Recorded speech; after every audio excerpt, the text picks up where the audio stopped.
اعوذ باللہ من الشیطان اللعین الرجیم بسم اللہ الرحمن الرحیم الحمد للہ رب العالمین الصلاة والسلام علی سید الانبیاء والمرسلین وعلی اہل بیتہ الطیبین الطاہرین ولعنت اللہ علی اعدائہم اجمعین۔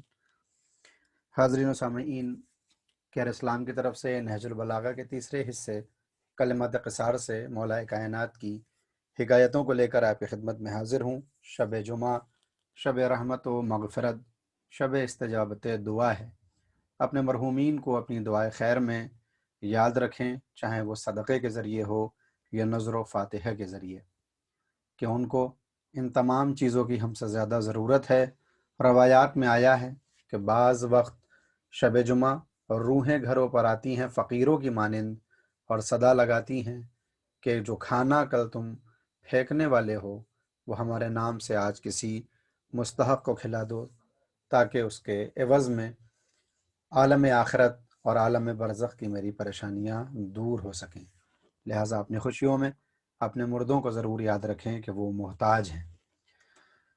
مولا کائنات کی جن حکایتوں کا ذکر کرنا ہے ان کا نمبر ہے 146، 46، 148 اور 149۔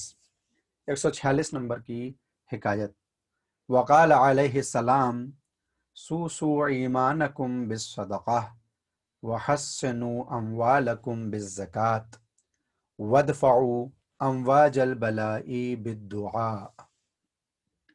مولا فرماتے ہیں کہ اپنے ایمان کی نگہداشت صدقے سے کرو، یعنی اپنے ایمان کو صدقے کے ذریعے سے بچاؤ اور حفاظت کرو، اور اپنے اموال کی حفاظت زکوٰۃ سے کرو، بلاؤں کے تلاطم کو دعاؤں سے ٹال دو۔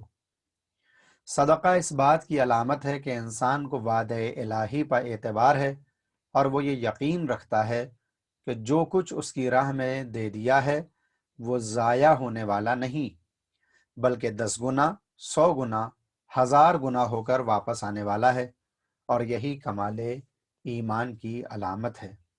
لہٰذا ہر انسان کو صدقے کی طرف توجہ رکھنی چاہیے کہ ایمان کی حفاظت بھی اسی سے ہوتی ہے، اور زکوٰۃ کے ذریعے سے اموال کی حفاظت ہوتی ہے، اور دعاؤں کے ذریعے سے بلائیں ٹل جایا کرتی ہیں۔ یعنی اگر کسی مستحق کو ہم صدقے کے ذریعے سے مدد کرتے ہیں تو نہ صرف یہ کہ ایمان ہمارا صحیح و سالم رہتا ہے، بلکہ جس وقت وہ پلٹ کے دعائیں دیتا ہے تو ہماری نہ جانے کتنی بلائیں ہم سے دور ہو جاتی ہیں۔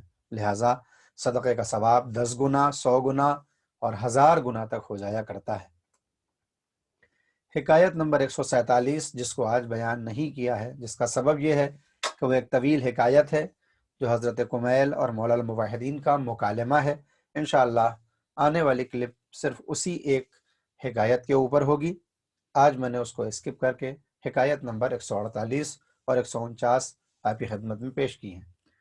148 نمبر کی حکایت: وقال علیہ السلام المرء مخبوء تحت لسانہ۔ بہت ہی مشہور و معروف مولا کا قول ہے کہ انسان اپنی زبان کے نیچے چھپا رہتا ہے، یعنی جب تک انسان کی زبان بند ہے کوئی نہیں سمجھ سکتا کہ وہ عالم ہے یا جاہل، لیکن جس وقت زبان کھلتی ہے اور اس کی زبان سے نکلنے والے الفاظ کانوں میں ٹکراتے ہیں تو پھر اس کے بولنے کی وجہ سے اس کی شخصیت سمجھ میں آتی ہے۔ لہٰذا دین اور اسلام میں زبان کی حفاظت کا اپنا ایک مقام ہے، بلکہ بعض روایات میں معصومین سے یہ وارد ہوا کہ انسان کو کم سے کم کلام کرنا چاہیے، یعنی جتنے الفاظ میں اس کا مدعا حاصل ہو جائے بس اتنے ہی الفاظ استعمال ہوں، وگرنہ ہر لفظ کو لکھنے والے کرام الکاتبین جو ہمارے شانوں پر بیٹھے ہوئے ہیں ہر لفظ کو اپنے رجسٹر میں درج کر رہے ہیں، اور روز قیامت ہمیں اپنے الفاظ کا جواب دینا ہوگا کہ وہ حق کی جانب تھے یا باطل کی طرف۔ حکایت نمبر 149: وقال علیہ السلام هل کمرؤ لم یعرف قدرہ۔ جس شخص نے اپنی قدر و منزلت کو نہیں پہچانا وہ ہلاک ہو گیا۔ یعنی مولا کائنات توجہ دلانا چاہتے ہیں اس بات پر کہ ہر انسان چونکہ وہ انسان ہے جسے اشرف المخلوقات بنایا گیا ہے، اللہ نے جس کی تکریم کی ہے اور تمام کائنات پر کی مخلوقات پر اس کو فضیلت دی ہے، لہٰذا انسان اپنی انسانیت، اپنی قدر اور اپنے عہدے اور اپنی منزلت کو پہچانے کہ اگر اس نے نہ پہچانا اور وہ انسان کی سطح سے نیچے گر گیا تو وہ ہلاک ہو جائے گا۔ خدا بند عالم سے دعا ہے کہ وہ ہم سب کو مولا الموحدین کی ان حکایتوں پر عمل کرنے والا قرار دے اور یہ توفیق حاصل ہو کہ ہم سچے معنوں میں ان کے غلام اور ان کے شیعہ کہے جانے کے قابل ہو سکیں۔ اپنی دعائے خیر میں ہم تمام افراد کو یاد رکھیں، ان کلپس کو اپنے دوستوں کے ساتھ شیئر کرتے رہیں کہ تاکہ ہم سب ثواب میں برابر کے شریک ہوں۔ وآخر دعوانا ان الحمد للہ رب العالمین۔